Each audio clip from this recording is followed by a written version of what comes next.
Totally screwed up the last video, but screw it.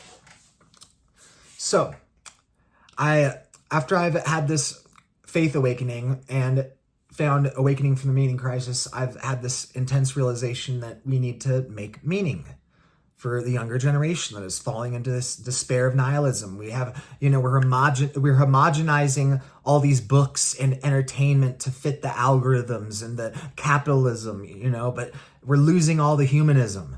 And the younger generation is feeling it. They're getting this nihilistic feeling, and we need to lay down new myths, new folk stories, We need to start doing this. So it was interesting because originally the title of this, little myth I made was Empira in the Shrouded Mirror. But for some reason, when I read this myth, I felt really connected to Midna from The Legend of Zelda. And it's funny because I've never even played The Legend of Zelda. I play video games, but I've never played Nintendo exclusives, so I've never, gotten all into that. So no clue how, applicable it is. It sort of says it's applicable, because I had it use its knowledge of the series and sort of deconstruct my psychology on why I sort of vibe to it. So hopefully it works, but maybe it doesn't. And this is where everything that we're doing here, it's a practice, it's a game, if it's not working for you, shift it around until it works for you, So let's get to it. Midna in the Shrouded Mirror, an ontological journey. Midna was born with a profound gift. When she looked into others' eyes, she beheld not merely their face, but the entire tapestry of their inner world, their joys, sorrows, and secret longings. Yet each encounter stirred within her a disquieting paradox. The deeper she saw others, the more distant she felt from her own reflection. Whenever Midna caught a glimpse of herself, the mirror revealed not one solitary image, but a myriad, a shifting interplay of every soul she has ever touched. To her, these countless images expose a painful duality, a self caught between individual identity and a vast interwoven oneness. In a desperate bid to escape the relentless merging of self and other, Midna retreated into the solitude of the high mountains. There, amid the silence of aesthetic isolations, she sought to sever the ties between her own essence and the swirling emotions of those around her. Yet even in seclusion, the echo of every face followed her, and the divide between her inner world and the outer realm proved as elusive as the line drawn in shifting sand. One restless night, as dreams blurred with waking thought, a luminous spirit had appeared. Its gentle, resonant voice filled the cavernous darkness. Midna, to honor your gift, you must transcend the illusion of separateness. In every reflection, see not opposition, but the dance of unity, where self and other dissolve into an eternal flow.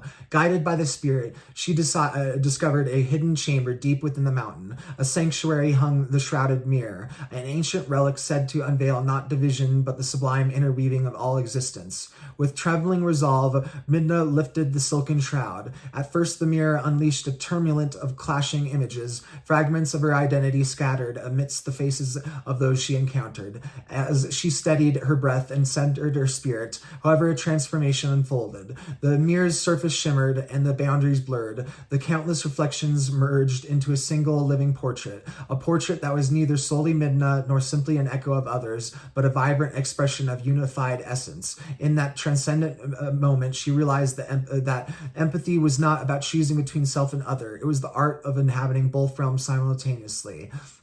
True strength resided in the disciplined heart that can embrace this paradox without losing its singular light. Emboldened by her revelation, Midna emerged from her mountainous retreat as a radiant guide. She dedicated her life to teaching that the path of empathy demands not only compassion, but also the spiritual balance of self-awareness and all-encompassing connection to other. Her journey and teaching gave rise to the path of the Shrouded Mirror, a living tradition celebrating the ontological truth in the interplay of differences. We ultimately rediscover our unified essence. So, yeah, this is just a little myth, just a little myth I made up with AI because why not? We should start doing this. This is what I said. All these stories are getting homogenized, and we need, whether it's short stories, short content, long form content, we need things that impact the core spirit of humanity, that humanistic, just, it got me in the heart. I feel it, man. I feel it. We're losing that. So let's make some good stories. you know? Because let's be cool. I don't care if somebody, is reading Harry Potter and that's their Bible.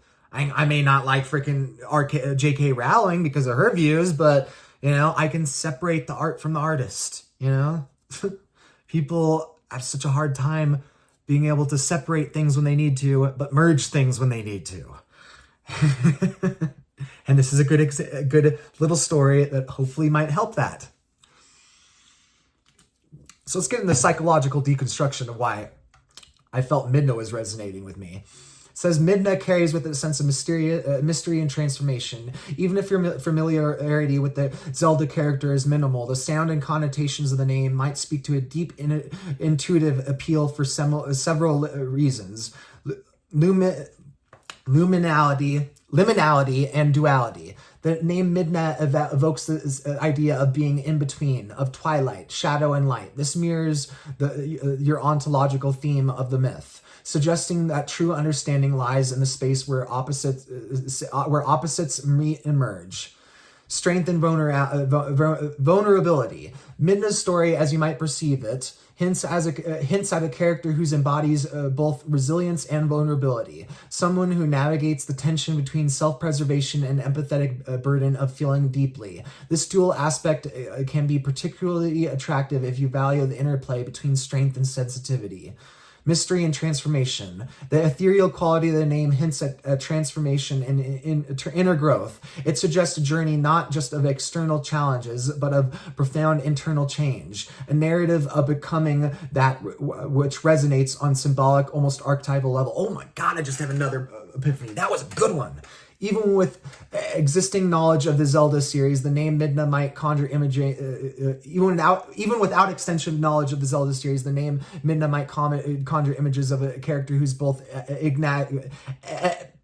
enigmatic and transformative. A guide who straddles different worlds and helps bridge divides. This can align with personal or psychological affinity for narratives that celebrate complexity and the melding of seemingly opposite forces. So that was really freaking fascinating. So first epiphany, I had on an earlier video on the exact one before I screwed it all up. I think part of the reason that being such an empath, why looking into the mirrors is so hard, is that if we have a sense that we are all aspects of God, we are looking at God, but we cannot look at God. We cannot look at the face of God. It is too much to look at the face of God. So if we are looking at the face of God within ourselves, then that is too much for ourselves. You know what I'm saying?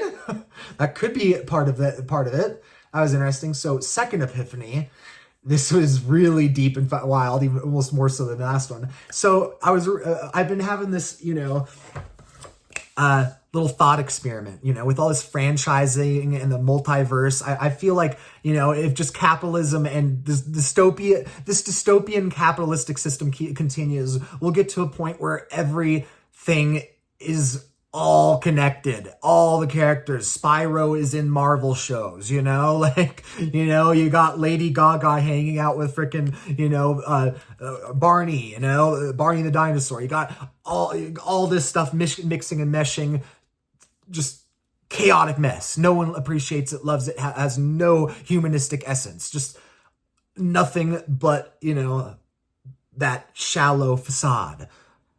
And that what capitalism is, So, on the other hand, though, what I'm making right here, what if we all started doing this? What if we all started making these little tiny mini myths and sewing them all together? Even the fact that Midna from The Legend of Zelda, which I've never played, somehow I get drawn into that for making this meaning-making myth. Okay, that's fascinating because that, like I said, that could be the opposite end where, again, we get to this point where every story is intermingling, is intermeshing, everything is just this chaotic mess, but it is a beautiful, humanistic, God-driven, just, oh yes, good stuff, Let's work to that. So anyway, that was my video on making these little mini myths. We should start making these little puzzle pieces, these little mini myths for this younger generation falling into this pit of nihilism. We got no good stories. Everything's getting homogenized. This is just a little short story. I don't like short stories. I definitely have a bias toward short form content in any capacity. When it comes to books, I'm like, yeah, if it's under 300 pages, it literally is not a book in my mind. It literally is not a book if it's under 300 pages, and a real good book, quality book is minimum 400 pages, but an actual quality book is around 700 pages, So I definitely have a bias toward that, but I could see that this short form content, this short little mini myth, I'm like, damn, this is cool. This is beautiful. This is meaningful. Like the fact that I even had these little epiphanies when I was reading that, even while this video, we should start doing this. Cool stuff. Oh. Anyway, I'm going to get going, finish showing up this video because I'm a little, spun around with the ADHD because I'm doing a few videos all at once and different, and I'm like, okay, this ties in. I sort of altered my speech on this video because technically it said one word that I, sort of omitted, but it's temporary because it's tying into what I'm coming to. I'm going to reveal this ontological framework I've been working on, and it ties into this little story right here. I just omitted the actual word, and I will upload it full text, no omissions, because I'm like that, I may put things out at the right time, wait for Kairos, understand all the mixing and mashing, mishing and meshing, but at the same time, I let freedom be free. I let information be free like it wants to be. So anyway, I just wanted to share that little mini myth story that I made.